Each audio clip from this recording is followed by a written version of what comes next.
दिलजीत दोसांझ ने मोदी सरकार को आईना दिखा दिया।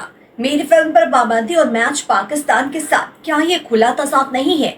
बॉलीवुड के पंजाबी अदाकार दिलजीत दोसांझ ने मलेशिया में अपने कॉन्सर्ट के दौरान मोदी सरकार और मीडिया को सख्त तंज का निशाना बनाते हुए कहा कि मेरी फिल्म पर पाबंदी लगा दी गई और अब पाकिस्तान के साथ मैच खेला जा रहा है। दिलजीत ने अपने मदाहों से बात करते हुए कॉन्सर्ट में कहा कि मेरी फिल्म सरदारजी 3 पर पाबंदी लगा दी गई, जबकि मेरी फिल्म तो पहलगाम वाकये से पहले बनी थी और ये फरवरी में शूट हुई थी और पहलगाम का वाकया तो अप्रैल में हुआ था। उन्होंने कहा कि हम सब चाहते हैं कि मुजरिमों को सजा मिले, लेकिन फर्क सिर्फ यही है कि मेरी फिल्म पर पाबंदी लगा दी गई और मैच अब भी खेले जा रहे हैं। अपने भारतीय परचम की तरफ इशारा करते हुए कहा कि ये मेरे देश का परचम है, मैं इसका हमेशा एहतराम करता रहूंगा।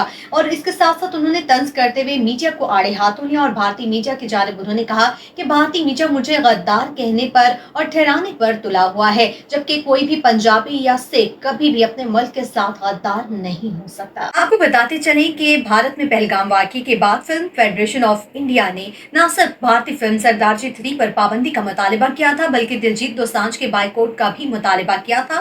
ये फिल्म भारत में रिलीज नहीं हुई थी, अलबत्ता पूरी दुनिया में ये फिल्म रिलीज की गई और जहां जहां जिस मुल्क में ये फिल्म रिलीज की गई वहां इसने कामयाबी समेटी। और उन्होंने कहा है कि मैं हमेशा अपने मुल्क का वफादार रहूंगा, लेकिन इस बात में तजाद है कि फिल्म को तो आप लोगों ने पाबंदी का निशाना बनाया, इसको पाबंदी पर लगा दिया, लेकिन अब मैचेस का सिलसिला जो है वो जारी है। दिलजीत दोसांझ की तरफ से ये बात उस वक्त सामने आई है जब पाकिस्तान और भारत के दरमियान एशिया कप जैसे टूर्नामेंट्स खेले जा रहे हैं। दिलजीत ने कहा कि मैं हमेशा अपने मुल्क का वफादार रहूंगा, लेकिन उन्होंने इन दोनों मामलात पर तसाद की तरफ इशारा दिया है। उन्होंने कहा कि मैं अपने मुल्क का हमेशा वफादार रहूंगा, लेकिन मीडिया ने इस बात को अलग तरीके से उछाला है। पाकिस्तान और भारत के माबैन जो टूर्नामेंट्स हैं वो जारी और सारी हैं और दिलजीत का ये कहना भारतीय मीडिया और मोदी सरकार पर सवालिया निशान है। पहलगाम वाकये के बाद ये खत सामने आया जिसमें पाकिस्तान और भारत के दरमियान बढ़ती कशीदगी के पेश नजर ये खत आया था और इसमें पाकिस्तान की तिजारती और सफारती और दीगर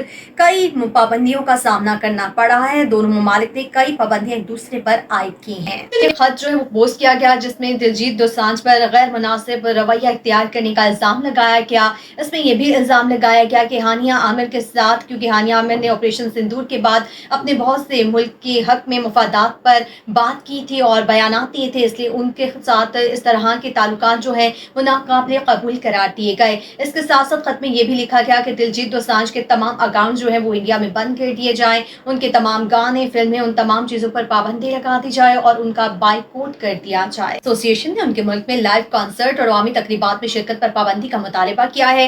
इसके साथ साथ हुकूमत से भी ये मुतालबा किया गया किसी भी रियासती मंसूबे या मुहिम में उनको ना शामिल किया जाए। इसके साथ साथ ये भी मुतालबा किया गया है कि उनकी तमाम मुस्तकबिल के जो प्रोजेक्ट्स हैं उसका सर्टिफिकेट ना जारी किया जाए और इंडियन फिल्मों में उन्हें काम ना दिया जाए, उन पर मुकम्मल पाबंदी आयद कर दी जाए। ये तनाज़ा दिलजीत दोसांझ के करियर के लिए बहुत अहम मोड़ साबित हो सकता है, क्योंकि उनके खिलाफ इस तरह की सख्त तनकीद और उनके काम ना करने पर बॉलीवुड में अपीलें भी दायर की जा रही हैं। अब देखना यह है कि उनका मुस्तकबिल क्या होगा।